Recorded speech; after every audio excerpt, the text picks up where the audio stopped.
Vietnam Solidarity Campaign was one of the central initiatives taken by the Fourth International.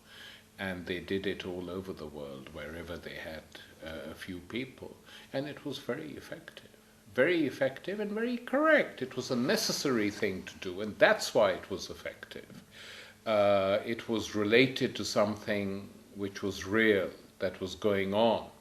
And it began to organize people in this way. That's the main principal reason I was attracted to the Fourth International, was because of the Vietnam Solidarity Campaign. Are you going? Hell no! Are you going? Hell no! A little louder! Hell no! Black people! Hell no! White people! Hell no! God! Black power! BB! Bang bang! On God! Black power! BB! Bang bang! On God! Black power! The helmets and the militant street demonstrations actually were inspired by the Japanese student movement, the first student movement which had been extremely active against imperial occupation, imperial bases, imperial activity, were the Japanese students who did not want a renewal of the US-Japan Security Pact in the late 50s and early 60s. And it was the Kakamaru and the Zengakuren and their dramatic way of demonstrating the snake dance they used to do. They made it impossible for an American president to land in Tokyo. He had to go via helicopter. And it suddenly appeared that the three sectors of the world revolution, as the Fourth International used to call them, had all been combined into 4 or 5 months of frenetic activity. And it appeared at the time as if the program of the Fourth International, which Ernest Mandel used to defend and propagate, was being fulfilled on the streets, that reality and the program had come together, which is, of course, as you know, not always the case.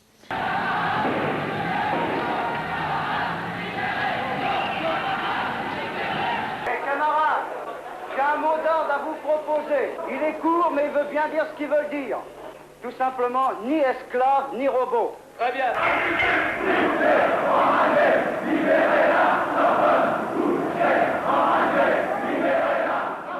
Ernest, qui suivait ça très près, parce que pour lui c'était, comme toujours avec son optimisme parfois un peu trop fort, il voyait déjà les prémices de la Révolution, etc. Donc il est arrivé à Paris.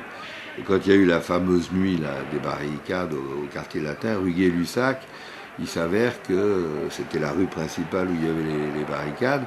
On avait une sympathisante qui tenait une agence de tourisme et qui avait un grand magasin, enfin un magasin juste sur la rue Gay-Lussac.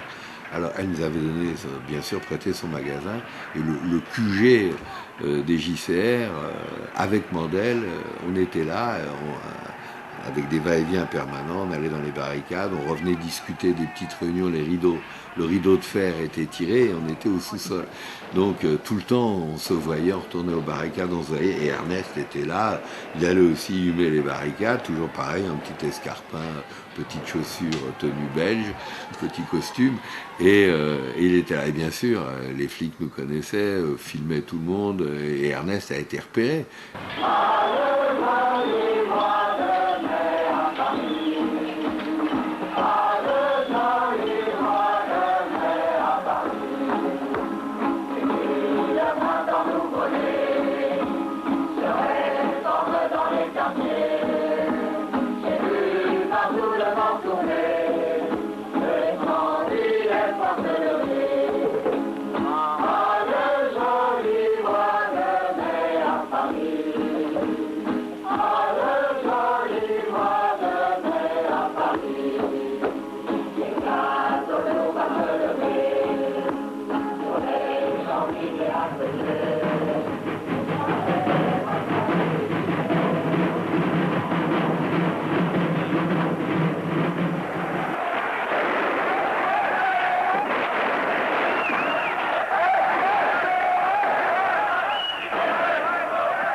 dans tous les pays impérialistes la masse estudiantine qui se lève.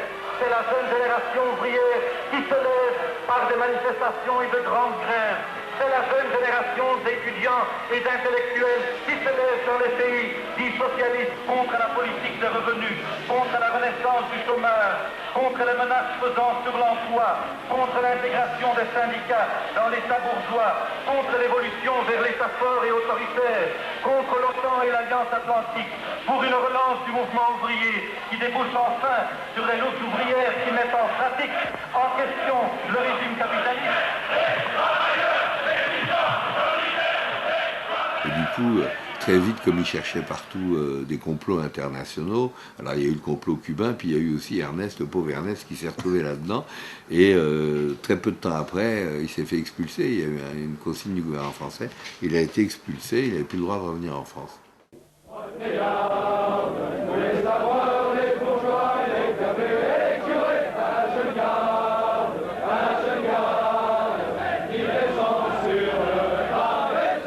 Le 21 juin 1973, l'organisation d'extrême droite Ordre Nouveau, qui sont les ancêtres du Front National, avait donc décidé de faire le premier grand rassemblement à Paris, comme par hasard, contre l'immigration sauvage. On avait décidé, avec d'autres petites organisations d'extrême gauche, de s'affronter à ce meeting. C'est-à-dire, comme la police ne voulait pas l'interdire, on l'interdisait nous-mêmes. Donc on avait mobilisé le maximum de militants et de sympathisants. On avait bien préparé cette contre-manifestation, parce qu'on se doutait, une fois de plus, que la police allait protéger ce meeting. Et c'est ce qui s'est passé.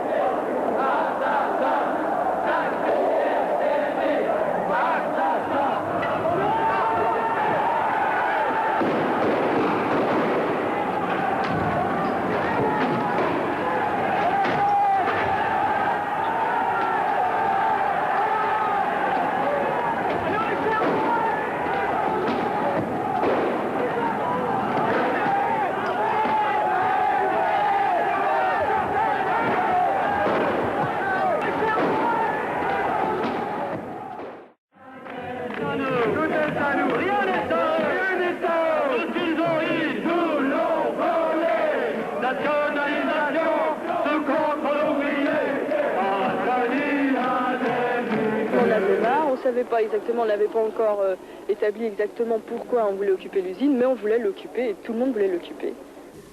Il faut que, comme devant le passé, que tous les camarades, tous les secteurs de l'entreprise prennent leur propre responsabilité, prennent leur propre lutte en main et aident la négociation syndicale au maximum. Ce n'est pas la négociation syndicale à cause du combat, c'est à vous autres. Alors, utilisez vos organes de combat, de structuration, c'est la première tâche que vous avez aujourd'hui. Le contrôle, comme j'ai expliqué tantôt, donne naissance à un regroupement, une conscience de clash chez les travailleurs, une prise d'autogestion. Vous voyez, se rendre compte qu'ils sont capables de gérer eux-mêmes l'entreprise, qu'ils ont fait toute l'expérience pendant un mois de contrôle ouvrier. Alors vient les grèves, l'élection au comité de grève, et alors l'occupation de l'entreprise, ce qui impose le contre-pouvoir. Et pour sauver le déclin de la région de Charleroi, c'est tout le mouvement ouvrier qui va se lever comme un seul homme et dire « Capitalistes, nous allons avancer, céder la place à nous ».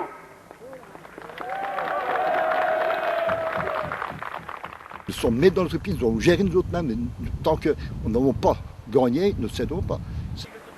Remontez la gauche, occupation avec la Verbelle, sous contrôle ouvrier.